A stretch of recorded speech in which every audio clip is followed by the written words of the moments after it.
محمد رسول حبیب کریم سمیع علیم ونبیہ اما بعد فاعوذ باللہ من الشیطان الرجیم بسم اللہ الرحمن الرحیم طه ما انزلنا علیک القرآن لتشقى صدق اللہ العظیم وبلغنا رسوله النبی الکریم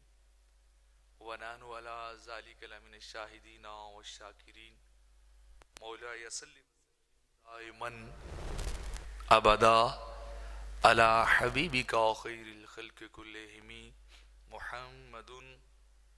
سید الکونین والثقلین والفریقین من عرب ومن عجم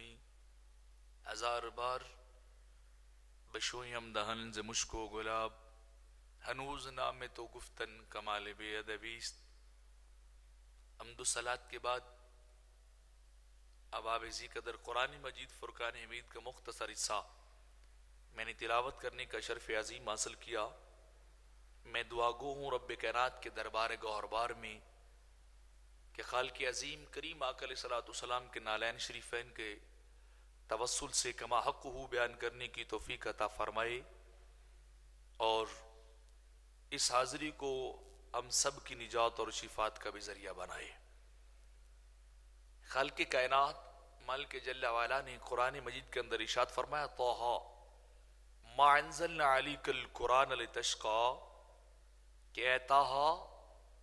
ہم نے قرآن کو آپ کے اوپر اس لیے نازل نہیں کیا کہ آپ مشقت میں پڑ جائیں، آپ تکلیف سے دوچار ہو جائیں۔ اللہ رب العزت کے پیارے حبیب آمنہ کے لال کریم آقا علیہ الصلوۃ والسلام نے جب اعلان نبوت فرمایا اور اللہ کا پیغام لوگوں تک پہنچانا شروع کیا کہ رب کائنات کے فرشتے مجھ تک پیغام لے کے آتے ہیں، اللہ کا پیغام بصورت وحی مجھ تک آتا ہے، تو آقا علیہ الصلوۃ والسلام بڑی دیر تک نماز پڑھتے رہتے تھے، ساری ساری رات کریم آقا علیہ الصلوۃ والسلام کبھی قیام میں گزار دیتے، کبھی سجود میں گزارتے، کبھی تشہد کے اندر رات کو جو آقا علیہ الصلوۃ والسلام گزارتے۔ تو کفار نے تانا دینا شروع کر دیا کہ محمد نے اپنے آباء و اجداد کے دین کو چھوڑا ہے تو مشقت میں پڑ گئے ہیں، یہ عجیب دین ہے کہ ساری ساری رات کھڑے رہتے ہیں، ساری ساری رات سجدوں اور عبادات کے اندر گزارتے ہیں، ایسا مشقت والا ایسا مشکلات والا دین پہلے ہم نے کبھی نہیں دیکھا، ایسا دین جس کے اندر راتوں کو سونا بھی نہ ہو جاگنا ہو ہم نے پہلے نہیں دیکھا۔ تو یہ محمد کو نعوذ باللہ ان کے کفار کے عقیدے کے مطابق کہ ان کو سزا مل رہی ہے کہ وہ ساری ساری رات عبادات اور سجدوں کے اندر گزار دیتے ہیں۔ تو جب کفار نے یہ باتیں کرنا شروع کر دی، ان کے اعتراضات زیادہ بڑھے آقا علیہ الصلوۃ والسلام کی ذات والا صفات پہ، تو رب کائنات نے پھر خود اس کا جواب دیا اور آقا علیہ الصلوۃ والسلام کا دفاع فرمایا اور تسلی دی آپ کے قلب مبارک کو کہ ما انزلنا علیک القرآن لتشقى، ہم نے آپ پہ قرآن اس لیے نازل نہیں کیا کہ میرے حبیب آپ مشقت میں پڑ جائیں، آپ کا تھوڑی دیر بندگی کرنا پوری کائنات سے بڑھ کر ہے، آپ کا ایک ایک سجدہ اور پوری کائنات کے سجدے یہ برابر نہیں ہو سکتے، آپ کا چند لمحوں کا قیام اور باقی ساری مخلوق کا قیام یہ برابر نہیں ہو سکتے، تو آپ مشقت میں نہ پڑا کریں، آپ اتنی زیادہ بندگی نہ کیا کریں۔ یا ایھا المزمل قم اللیل الا قلیلا، رب کائنات نے خود ارشاد فرمایا اے چادر اوڑھنے والے قم اللیل الا قلیلا، کہ آپ رات کو تھوڑی دیر کھڑا ہوا کریں،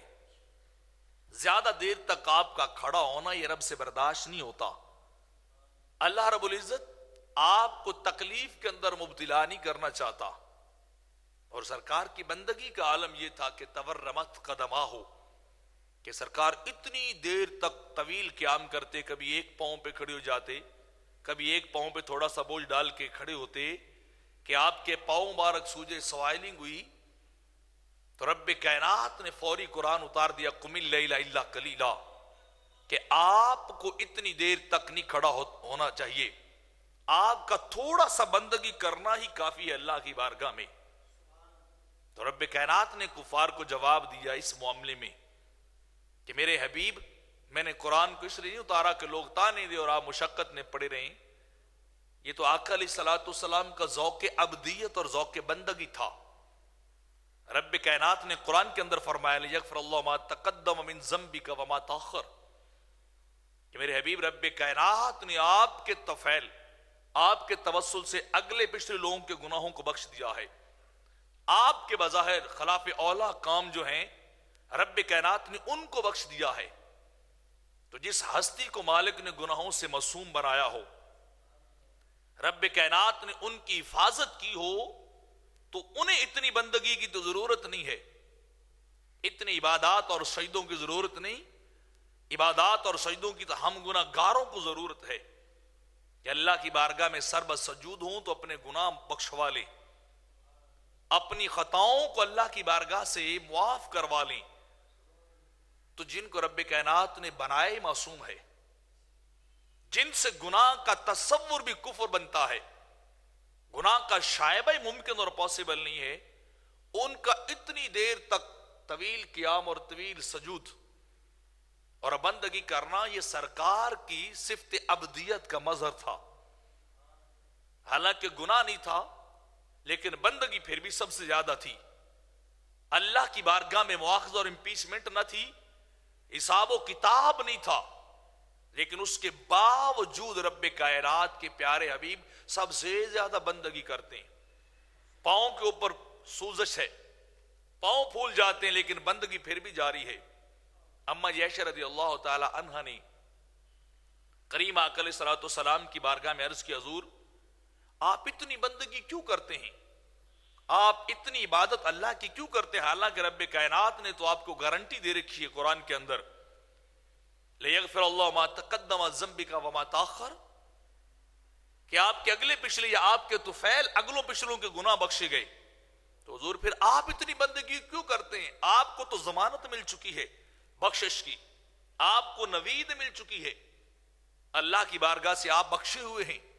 بلکہ آپ کے طفیل اور آپ کے توسل سے مالک کونین نے گناہگاروں کو بخشنا ہے، گناہگاروں کو جہنم سے نجات دے کر انہیں جنت کی طرف بھیجنا ہے۔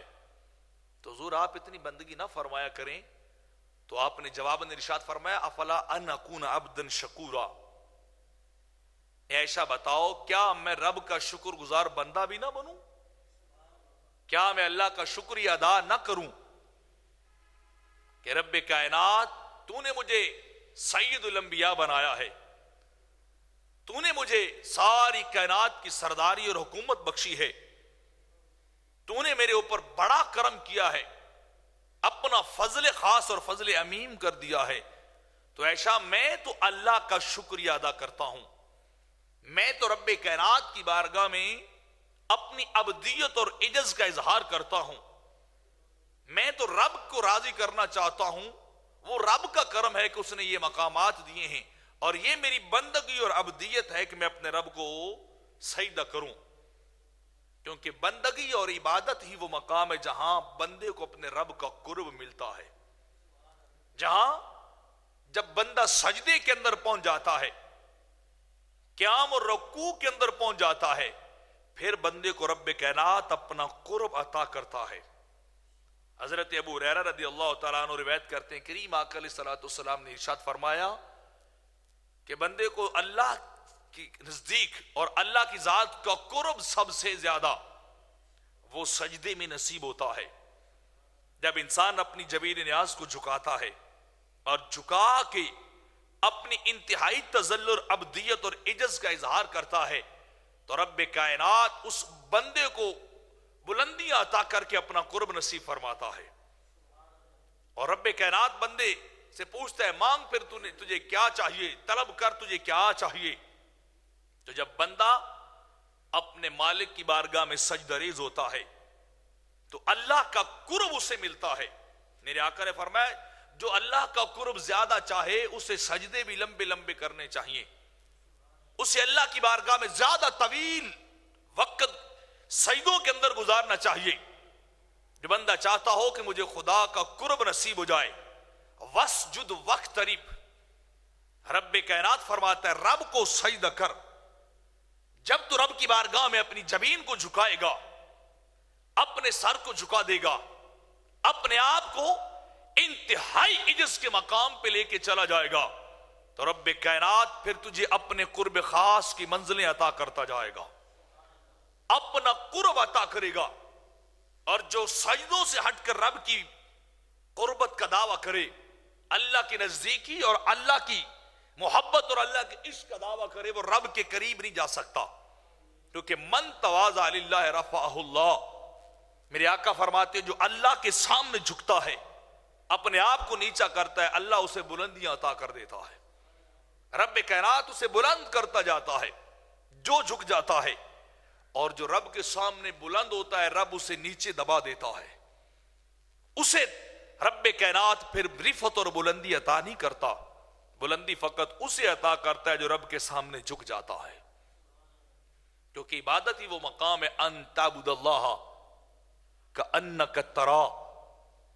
میرے آقا علیہ الصلوۃ والسلام سے جب سوال کیا گیا حضور عبادت کیا ہے، بندگی کیا ہے،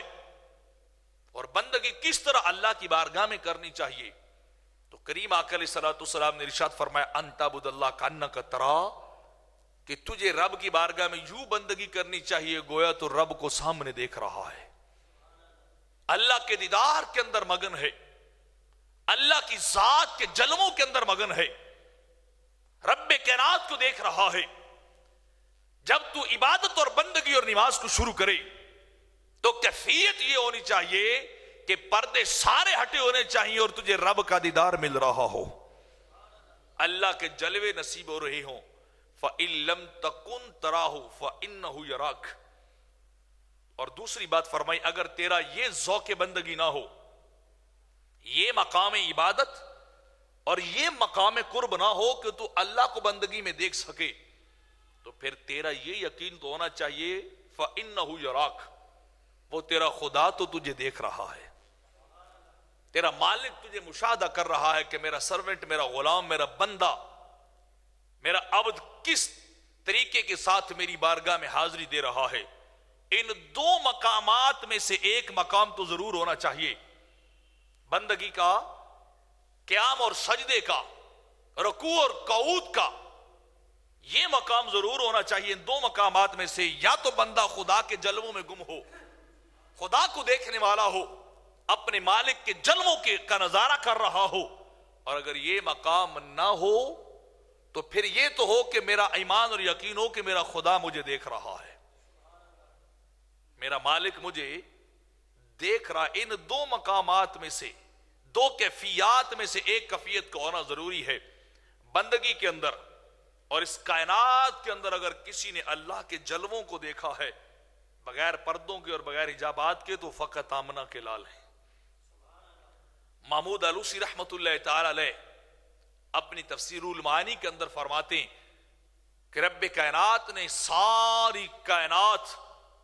کا قبلہ اپنے گھر کو بنایا ہے، کعبے کو بنایا. پوری کائنات کے مسلمان، پوری دنیا کے مسلمان کعبے کی طرف متوجہ ہوتے ہیں. کعبہ مسلمانوں کا قبلہ ہے، جب تک اس کی طرف متوجہ نہیں ہوں گے انسان کی عبادت بھی شروع نہیں ہوگی. یہی وجہ ہے کہ نماز کی شرائط میں سے ایک شرط یہ ہے کہ انسان قبلہ رو ہو، قبلہ رخ ہو. جو قبلہ کی سمت اور ڈائریکشن ہے اس جانب انسان جب تک اپنا رخ نہیں کرے گا بندگی شروع ہی نہیں ہو سکتی. تو مسلمانوں کا قبلہ رب نے کعبے کو بنایا ہے، اور مصطفیٰ کا قبلہ محمود علوسی لکھتے ہیں رب کائنات نے اپنی ذات کو بنایا ہے. یہ تو بظاہر سرکار ہمیں تعلیم دینے کے لیے، ہمیں سمجھانے کے لیے قبلہ رخ ہوتے ہیں، لیکن حقیقت یہ ہے اور سرکار کی بندگی اور آپ کی ریاضت اور عبادت کا عالم یہ ہے، آپ کا مقام محبوبی اور مقام نبوت یہ ہے کہ جب اللہ کے نبی آمنہ کے لال اللہ اکبر کہتے ہیں تو وہ ظاہر قبلے کو دیکھتے ہیں، لیکن حقیقت میں رب کائنات کو دیکھنے والے ہوتے ہیں. حقیقت میں رب کائنات کو دیکھتے ہیں. مالک کائنات کے جلوے سرکار کے سامنے ہوتے ہیں. جب سرکار اللہ کی بندگی کرتے ہیں، اللہ کی ریاضت کرتے ہیں، تو کیفیت اور عالم یہ ہوتا ہے کہ مالک کونین سارے پردے ہٹا کر، ساری دوریاں مٹا کر، سارے فاصلے ختم کر کے اپنی قدرت کے لائق ہو کے آمنہ کے لال کے سامنے آ جاتا ہے۔ تو سرکار براہ راست رب کو دیکھ رہے ہوتے ہیں، اللہ کی طرف متوجہ ہوتے ہیں۔ تو سرکار تو بندگی اس لیے کرتے تھے کہ اللہ کے جلوے نصیب ہوتے، اللہ کا دیدار مل جاتا۔ تو کفار نے اعتراض کر دیا کہ محمد کو مشقت میں ڈالا گیا، تکلیف کے اندر مبتلا کر دیا گیا ہے، اور ان کے اوپر انتہائی بوجھ ڈالا گیا ہے کہ آپ نے ساری رات کھڑے ہو کے رب کو یاد کرنا ہے۔ تو جب کفار نے یہ اعتراضات اٹھائے، یہ باتیں کرنا شروع کر دی، تو رب کائنات نے فوری سورت طٰ نازل کر دی، طٰ ما انزلنا علیک القرآن لتشقی، کہ اے حبیب ہم نے قرآن آپ پہ اس لیے نازل نہیں کیا کہ آپ مشقت میں پڑ جائیں، آپ تکلیف میں پڑ جائیں، تذکرۃ لمن یخشی۔ یہ تو قرآن اس لیے نازل کیا ہے کہ جو چاہے ہدایت قبول کر لے، جو چاہے اپنے رب کا پیغام سن لے، اللہ کو مان لے۔ بس قرآن کے نازل کرنے کا یہ مقصد ہے کہ آپ قرآن کے احکامات کو لوگوں کے سامنے کھول کے بیان کر دیں۔ تو یہاں لفظ طٰ رب کائنات نے سرکار کو مخاطب کیا ہے کہ خالق کائنات نے اس لفظ سے اپنے نبی کو یہاں کیوں خطاب فرمایا۔ بہت سارے معنی مفسرین کرام نے لکھے کہ طٰ سے مراد کیا ہے۔ ویسے تو مقطعات میں سے اللہ و رسول عالم کی اس کا صحیح مفہوم، حروف مقطعات کے بارے میں یہی نظریہ اور عقیدہ ہے کہ اللہ جانتا ہے یا اللہ کا حبیب جانتا ہے۔ ان کا مفہوم یہ جو الف لام میم طٰ قاف ہا یا عین صاد عین میم ہا سین قاف، ان کا حقیقی مفہوم تو رب کائنات جانتا ہے، لیکن قرآن کی تفسیر کرنے والوں نے بڑے پیارے پیارے اشارے لکھے ہیں کہ رب کائنات نے ان کلمات سے مراد جو وہ کیا لیا ہے۔ تو ابو سلمان دمشقی کہتے ہیں پہلا مفہوم کہ طٰ سے مراد طابہ طیبہ ہے، اور ہا سے مراد مکہ ہے۔ تو رب کائنات نے اپنے حبیب سے خطاب کیا، آمنہ کے لال کو رب کائنات نے یہ بیان فرمایا، اور اتنے خوبصورت الفاظ کے ساتھ آپ کی رب کائنات جو ہے وہ تسلی فرما رہا ہے کہ اے مدینے والے اور اے مکے والے، اے میرے حبیب جسے میں نے مدینہ بھی بخش دیا ہے اور جسے میں نے مکہ بھی عطا کر دیا ہے، ان دونوں شہروں کی سرداری اور ان دونوں شہروں کا کنٹرول میں نے اپنے حبیب کو دے دیا ہے۔ تو اے حبیب مکی، اے حبیب مدنی، تجھے گھبرانا نہیں چاہیے، تجھے پریشان نہیں ہونا چاہیے۔ ہم نے قرآن اس لیے نازل کیا ہے کہ تو لوگوں کے سامنے کھول کے بیان کرتا جائے۔ تو رب کائنات آپ کے دل کو تسلی دے رہا ہے آپ کے اوصاف اور آپ کی نسبتوں کو بیان کر کے، کیونکہ مکہ وہ شہر جس کو رب کائنات نے ام القریٰ کہا ہے۔ ساری کائنات سے پہلے رب کائنات نے مکہ کو بنایا تھا، مکہ سے پھر زمین لے کر رب کائنات نے پوری یہ روئے زمین کو بنایا، باقی قطعات اور خطوں کو رب کائنات نے بنایا ہے۔ تو سب سے پہلے رب نے ام القریٰ مکہ کو بنایا، اور مکہ کو بنا کے پھر اس کی زمین لے کے رب نے پوری کائنات اور دیگر اشیاء کو بنایا ہے۔ تو بتانا رب کیا چاہتا ہے کہ وہ شہر جو سب سے پہلے بنایا گیا، وہ شہر جس سے کائنات کی ابتدا کی گئی، جس سے پوری کائنات کو بنایا گیا ہے، جہاں سے سارے تقریباً انبیاء گزرے ہیں،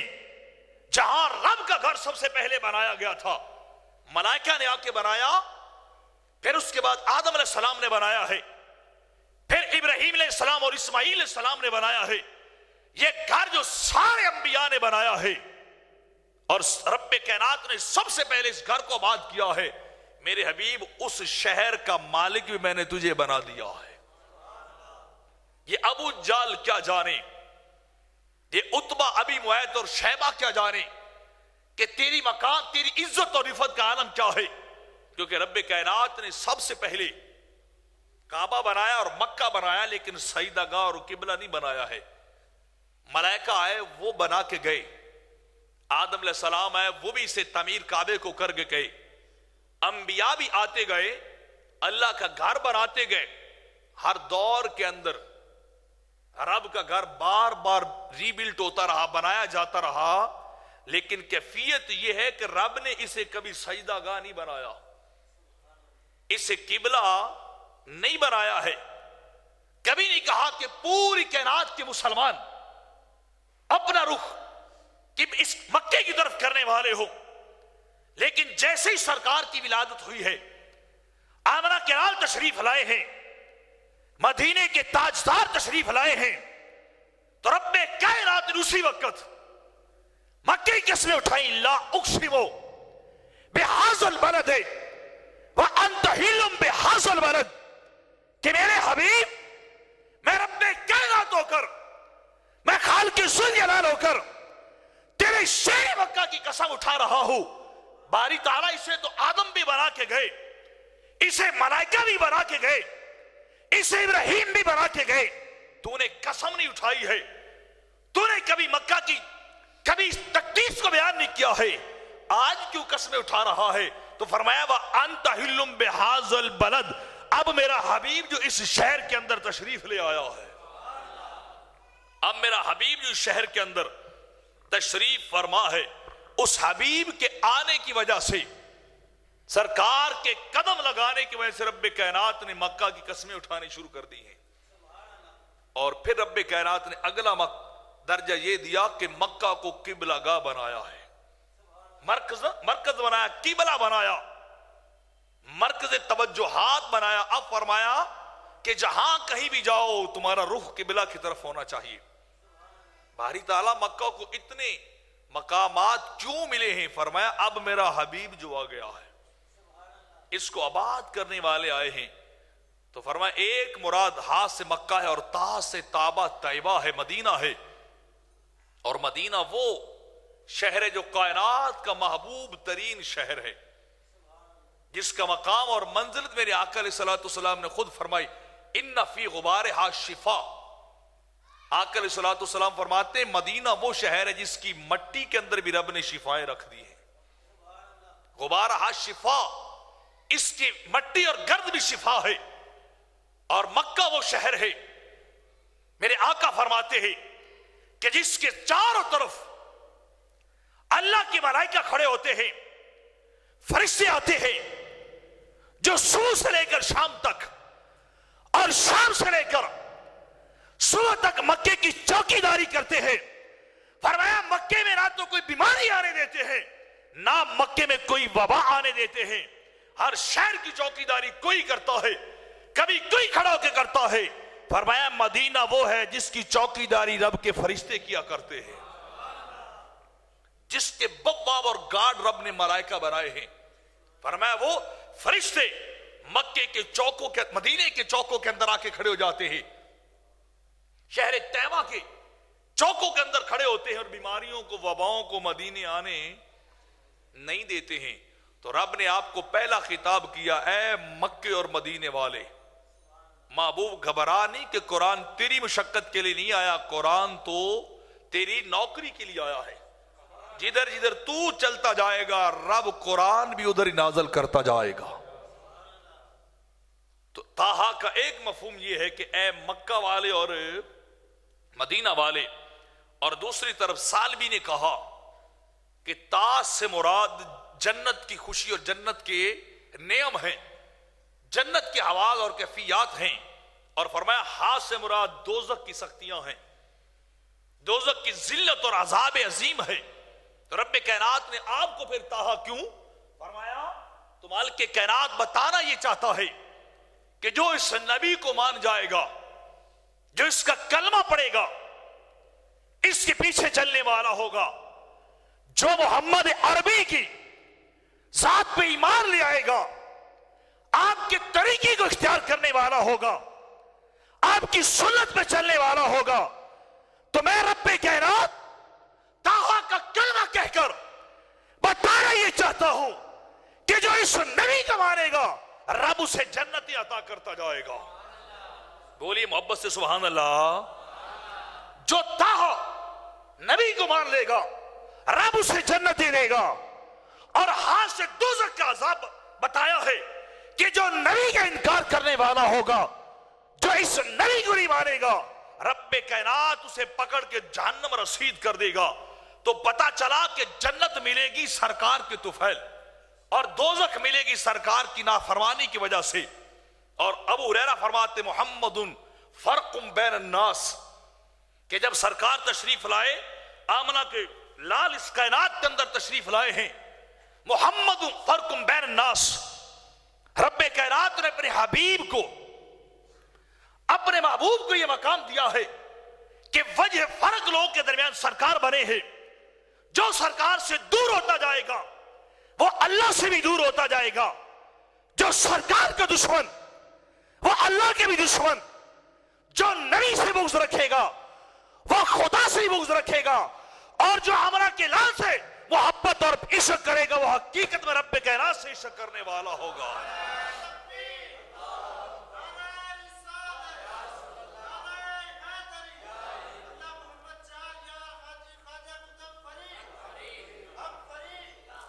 فرمایا محمد فرق بین الناس,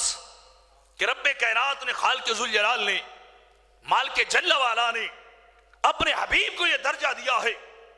یہ مقام دیا ہے کہ جو ان کے قدموں سے دور ہوتا جائے, چاہے وہ ساری ساری رات بندگی کیوں نہ کرنے والا ہو, سارا دن وہ روزے کیوں نہ رکھنے والا ہو, یا نبی کی ذات سے تعلق نہ چھوڑنے والا ہو,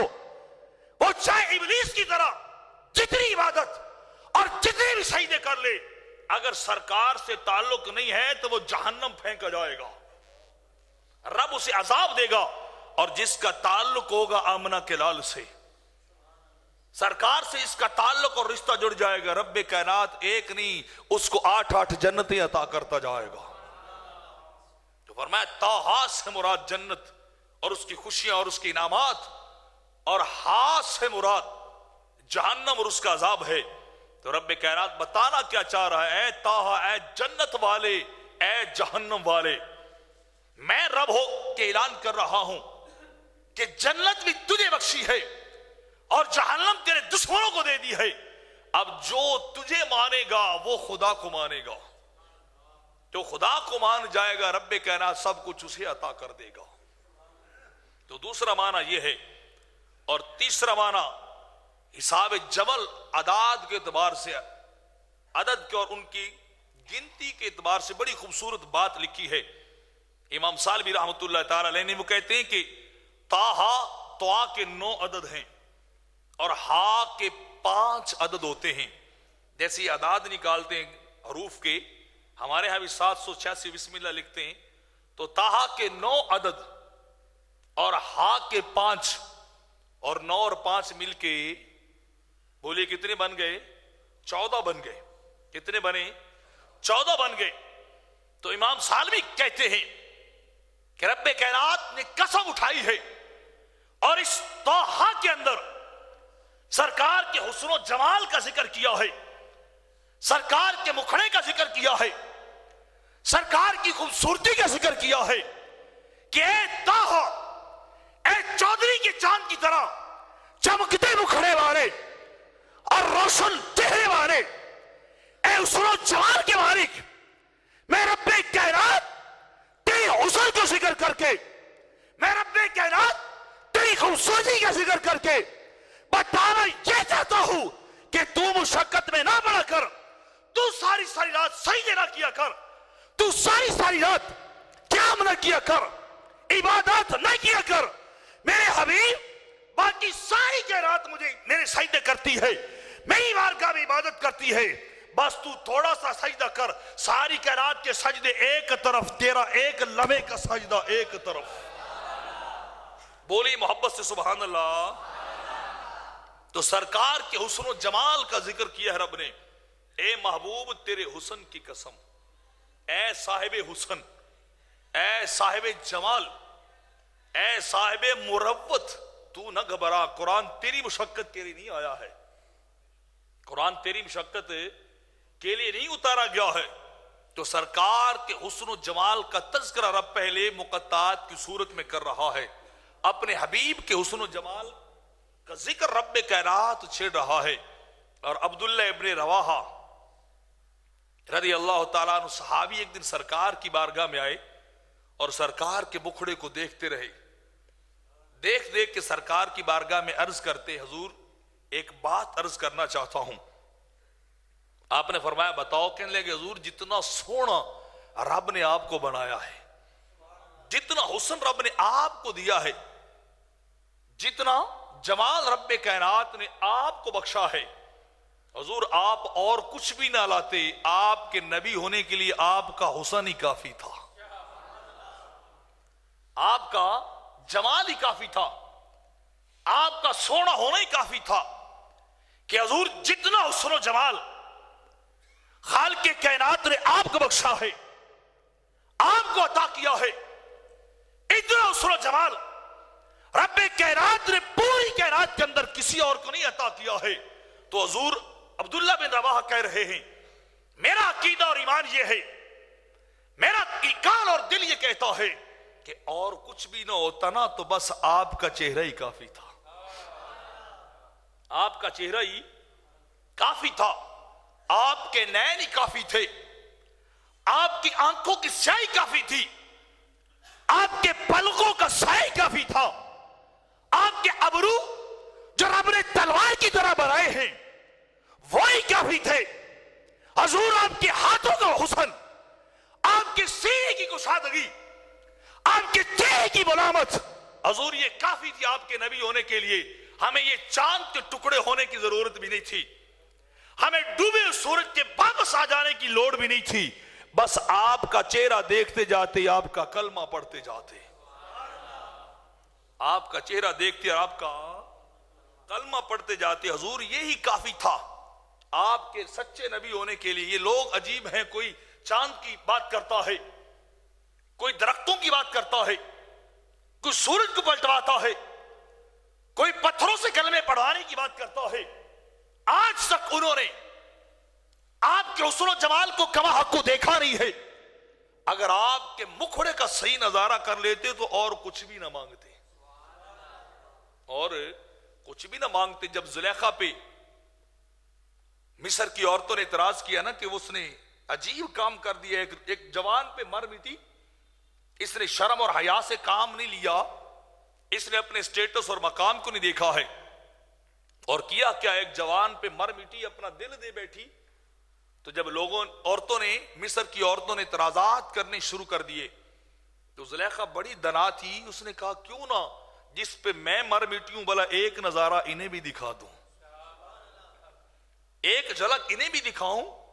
تاکہ انہیں بھی پتا چلے کہ زلیخا نے ایویں دل نہیں دے دیا, ایسے نہیں مر مٹی, کچھ تھا تو زلیخا کا دل گیا. زلیخا مر مٹی تھی, اس نے ساری بیویوں کو جو اعتراضات کرنے والی تھی ان کو بلایا, ان کی دعوت کا انتظام و انصرام کیا اور بٹھا دیا. بڑی خوبصورت جگہ بنا کر تکیے لگا کر بٹھایا اور آگے پھل بھی رکھ دی, چھریاں بھی رکھ دی, اور کہنے لگی کہ جب یوسف آئیں گے نا نکل کے باہر تمہارے سامنے تو ایک مہربانی کرنا, ڈائریکٹ نہ دیکھنا, سیدھا. وہ بڑے معجبی ہیں, وہ بڑے حسن والے ہیں, اللہ نے اتنا حسین آج تک کوئی بنایا ہی نہیں ہے, تو مہربانی کرنا ان کو بھی دیکھتے جانا, ساتھ پھل بھی کاٹتے جانا, تاکہ دونوں کام چلتے رہیں. پراپر اگر حسن کے جلوے رہے تو تم سے برداشت نہیں ہوگا, تم سے دیکھا نہیں جائے گا. تو جب زلیخا نے سارا انتظام و انصرام کر لیا, اندر گئی یوسف علیہ السلام تے عرض کی حضور مہربانی کیجئے ایک بار ان بیویوں کے سامنے سے گزر جائیے, ایک بار ان کے سامنے سے گزر جائیے, بس اتنی سی آپ کی بارگاہ میں گزارش ہے. تو مجھے امید ہے جب آپ گزریں گے, آپ کا حسن و جمال دیکھیں گی نا, ان کے اعتراضات ختم ہو جائیں گے. تو جب زلیخا نے آپ کی بارگاہ میں عرض کی کہ آپ باہر تشریف لائیں, تو یوسف علیہ السلام جب اپنا پردہ اور نقاب ہٹا کر ان مصر کی بیویوں کے سامنے آئے, مصر کی عورتوں کے سامنے, تو رب کا قرآن پڑھ کے دیکھیے, کتانا ایدیہن, ادھر سیب ہاتھوں کے اندر اور چھریاں بھی ہیں, لیکن حسن یوسف, آپ کے بکھرے کا کمال, اور سوال یہ ہے کہ بیویاں نے پھل نہیں کاٹے ہیں، سیب نہیں کاٹے ہیں، اتنی حسن کے اندر مصر کی بیویاں گم ہوئی ہے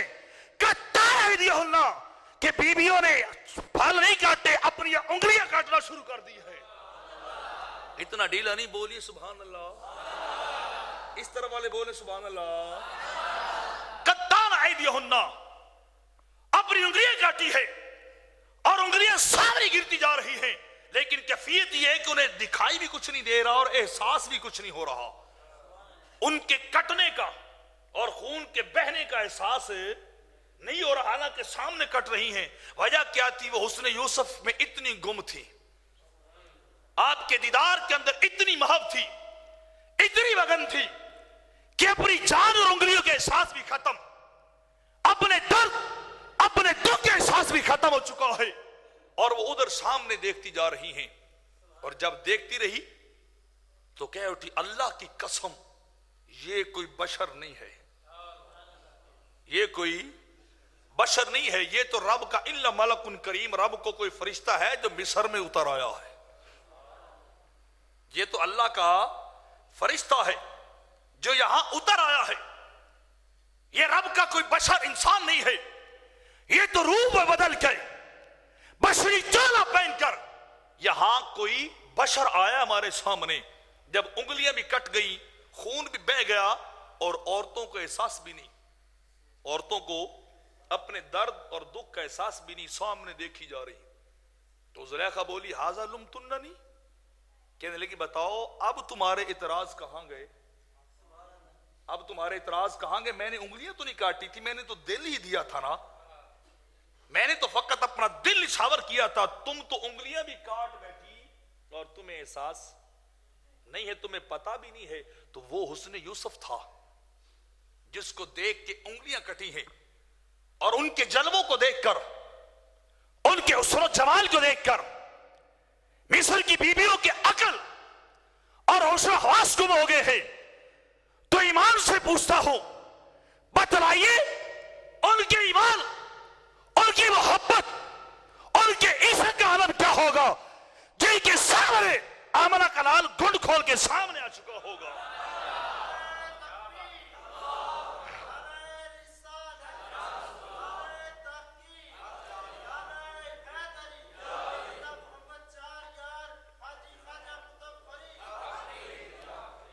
جن کے سامنے وہ حسن و جمال والی ہستی آئے جن کے مکھڑے کی قسم خود رب اٹھائے۔ والضحیٰ واللیل اذا سجا، میرے حبیب تیرے مکھڑے کی بھی قسم ہے، تیری زلفیں دو تا کی بھی قسم ہے، تیری چہرے کی قسم ہے۔ تو رب کائنات جن کی حسن کی، جن کے چہرے کی اور جن کی زلفوں کی قسمیں اٹھانے والا ہو، بتاؤ ان کے حسن و جمال کی کیفیت کیا ہوگی، ان کے چہرے اور ان کے حسن کا عالم کیا ہوگا جب وہ گنڈ کھول کے بن ٹھن کے سامنے آتے ہوں گے، ان کی کیفیت اور عالم کیا ہوگا جن کا تذکرہ رب قرآن کے اندر کر رہا ہے۔ حسن یوسف کا تذکرہ قرآن کے اندر اس طرح نہیں ہے جس طرح سرکار کا ہوا ہے۔ تو عبداللہ بن رواح کہتے ہیں حضور ہمیں اور کچھ نہیں چاہیے تھا، بس آپ کا مکھڑا ہی کافی تھا۔ یوسف علیہ السلام جب گلی کے اندر چلتے تھے تو اتنا مکھڑا چہرہ چمکتا تھا کہ گلی روشن ہو جاتی تھی، گلی چمکنے لگ جاتی تھی، لوگ پہچانتے تھے اللہ کے نبی یوسف گزر رہے ہیں۔ اور سرکار کے حسن و جمال کا عالم یہ ہے کہ سرکار نے پورے مدینے کو جگمگا دیا تھا۔ انس بن مالک کہتے ادا منہ کل شیء، سرکار آئے تو مدینہ ہمیشہ ہی چمکتا تھا، مدینہ روشن رہتا تھا۔ اور جس دن سرکار کا انتقال ظاہری ہوا، سرکار چھوڑ کے جہان کو اگلے جہان کی طرف تشریف لے گئے، تو انس ابن مالک فرماتے ازلا منہ کل شیء، پھر مدینے میں اندھیرے چھا گئے، پھر مدینے کی وہ پہلی کیفیت بن گئی جو سرکار کی آمد سے قبل تھی۔ تو جب تک سرکار رہے، اللہ کے محبوب اور حبیب رہے، تو اتنی دیر تک سارا مدینہ ہی روشن رہتا تھا، چمکتا رہتا تھا۔ اور یہ بات تو اما حلیمہ کہ کلی میں بھی جا کے ثابت ہو گئی تھی، جب بیویوں نے کہا تھا حلیمہ اتنا بتا تیرے گھر میں ساری رات روشنی کیوں رہتی ہے، دیا کیوں جلتا ہے؟